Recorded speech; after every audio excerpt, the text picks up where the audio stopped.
Why is this Pokémon? Hello there, trainers, and welcome to another video. I'm Professor Hazel. This intro's short, but let's get into it. What is this thing? Why does it exist? Just looking at it gives me vertigo. This video will go over the one, the only, Spinda. Everything you could ever want to know, from the purpose of its existence down to its gimmick, all in one place. Spinda is a 3'11" normal-type Pokémon with red spots and swirls for eyes. It was introduced in Generation 3, the Hoenn region, and can be found on Route 113. It's debated whether its design is based on the Chinling panda, a brown subspecies of the typical panda we know and love, or a red panda. The thing about Spinda is that it spins! Well, not really. It stumbles around, which to some makes it look like it's dancing, apparently. Since its debut, there have been 10 unique Pokédex entries created describing this little guy. My personal favorite is the most encompassing, and it's the OG. Its Pokédex entry from Sapphire explains, "No two Spinda are said to have identical spot patterns on their hides. This Pokémon moves in a curious manner, as if it's stumbling in dizziness. Its lurching movements can cause the opponent to become confused." It sums up Spinda perfectly. But some other Pokédex entries have added some interesting tidbits as well. Some say that Spinda is more evasive as a result of its stumbling, others mention that the appearance of dancing, and almost all of them mention the fact that Spinda's spot patterns differ between each and every individual. I'm sure it's pretty common knowledge at this point, but the Pokémon Spinda can have 4,294,967,296 different variations. There are some variations that can appear identical, but the way that the spots were generated are technically different. I'll discuss more of that later. That is an unfathomably large number. There have been only around 480 million copies of every single Pokémon game sold worldwide. To meet the quotient of all Spinda variations, that would require everyone who has ever bought a Pokémon game in all games that they own to catch at least 9 Spinda. And this, of course, is impossible because Spinda has not even appeared in every game.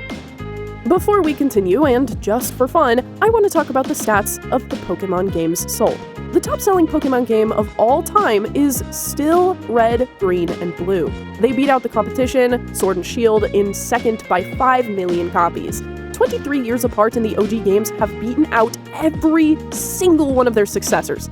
That's crazy. Anyway, Spinda has appeared in 21 of the 34 games, able to be obtained natively in those games. It's actually not a bad number, however that number should probably go down to 18, as in the Unova games, a single Spinda was only offered through trade in each game. That is roughly 53% of all mainline games that Spinda has been offered in. This means that the number of copies sold goes down from 480 million in this scenario to 132.81 million. Every single trainer who ever bought any of the 18 games featuring Spinda must catch a total of 33 distinct Spinda. Now, if you want to catch all those distinct Spinda but shiny, well then, I'll make sure to attend your funeral. Just kidding, but honestly, I don't know where I would even begin to calculate that. Pokémon Go, on the other hand, has had over 1 billion downloads. So, let's just take 1 billion as the number, and every Pokémon Go user would have to catch 4 to 5 distinct Spinda. Except, there are only 9 distinct pattern variations of Spinda in Pokémon Go. That number's a lot better, but literally impossible to do. You would need a hardcore, dedicated community of thousands to accomplish this Herculean task, legitimately. And maybe we could do that sometime. Let me know if you're interested. Last point on the spot variations, I promise. Let's take Brilliant Diamond and Shining Pearl's box system. Fully maxed out, you can fit 1,200 Pokémon in there. To have a full living dex of Spinda, you would need 3,579,139 maxed out PC copies of the game. So, at the very least, call up the population of Los Angeles to help you with that one. Okay, so now that the fun stats are over, how do their spots get determined? Spinda has 4 different regions for spots to appear, 2 on the face and 1 on each ear. Spinda's sprites actually don't have spots at all to start with. It's only until you encounter one where their spots are determined by its personality value prior to Generation 6 or its encryption constant after Generation 6. This is something that every single Pokémon has. Personality values are used to determine nearly everything about the Pokémon. shininess, gender, IVs, and Spinda spots, for example. This 32-bit integer tells the game where to put the spots on the sprite or model, based on the combination of binary ones and zeros. Think of it like a grid, where the game can tell you the coordinates of spots based on a randomly generated key. Taken from Bulbapedia, the x-coordinate is the lower 4 bits of the byte, and the y-coordinate is the higher 4 bits of the byte. Remember when I mentioned earlier that, technically speaking, there were 4 billion patterns, but some are visually identical? This coordinate system is amazing, but sometimes the patterns can generate where the spots are off sprite or model, or they can wholly overlap with one another. This causes the Spindas to appear identical, however they could very well not be. So how can you determine its encryption constant? Well, you can't, legitimately. You would have to hack in order to know that information. Ultimately, though, the visual differences in Spinda spots are in the realm of the high 3 billion mark instead. But completionists would surely want to get all true 4.25 billion patterns, right? Okay, so moving on from its spots. Why is it so dizzy? What makes it teeter all the time? We don't know for absolute certain, however pandas are known to be quite clumsy. While clumsiness isn't synonymous with being dizzy, I feel like they're in the same family. They're rotund and have short limbs, which makes them teeter and roll around.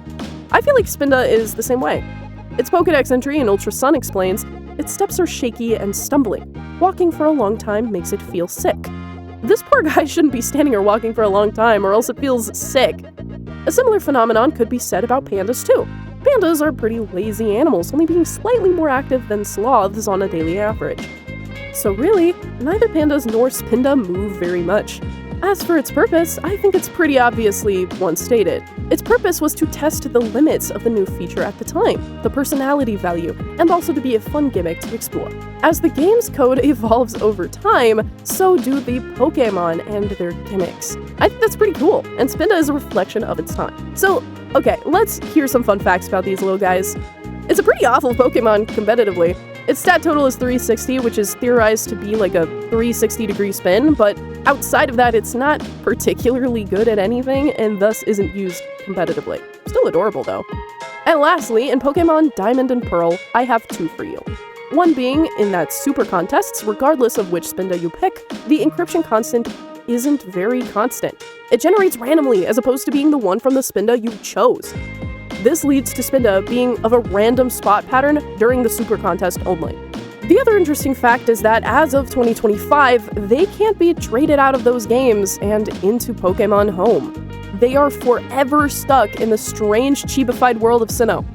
Thanks for listening to everything I've researched and said regarding the Pokémon Spinda. Let me know if you want me to cover more interesting Pokémon so thoroughly in the future. Keep on training.